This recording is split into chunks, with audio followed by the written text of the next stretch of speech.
Untuk mendata pengungsi lereng Gunung Agung, Minggu pagi kartu identitas pengungsi dibagikan secara serentak. Kartu ini nantinya digunakan warga di 28 desa yang berzona merah untuk keperluan logistik, kesehatan, dan juga uang saku. Minggu pagi kartu identitas untuk pengungsi Gunung Agung serentak dibagikan. Salah satunya terlihat di pengungsian Desa Sukahet, Kecamatan Sidemen, Karangasem. Di pengungsian ini terdapat 1.200 kepala keluarga yang berasal dari 4 dusun Desa Amartabuana, Kecamatan Selat, Karangasem.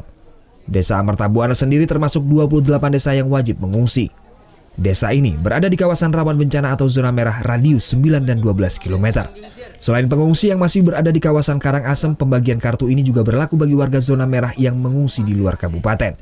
Dibagikannya kartu identitas pengungsi ini untuk mendata warga yang wajib dan tidak diwajibkan mengungsi.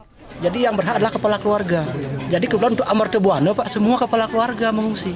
Itu ada 1.200 kepala keluarga dengan 3.625 jiwa, itu semua mengungsi.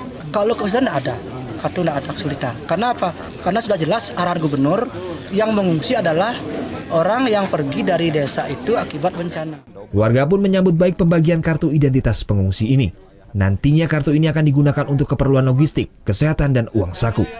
Kalau ada apa-apa, kalau ada pemeriksaan diperlukan ini kartu.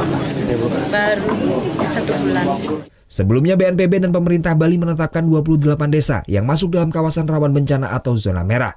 Warga yang berada di zona merah diwajibkan untuk mengungsi untuk meminimalisir korban jika sewaktu-waktu Gunung Agung erupsi. Tim Liputan melaporkan untuk NET. Thank you.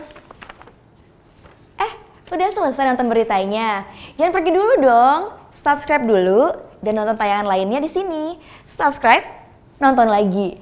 Subscribe, nonton lagi.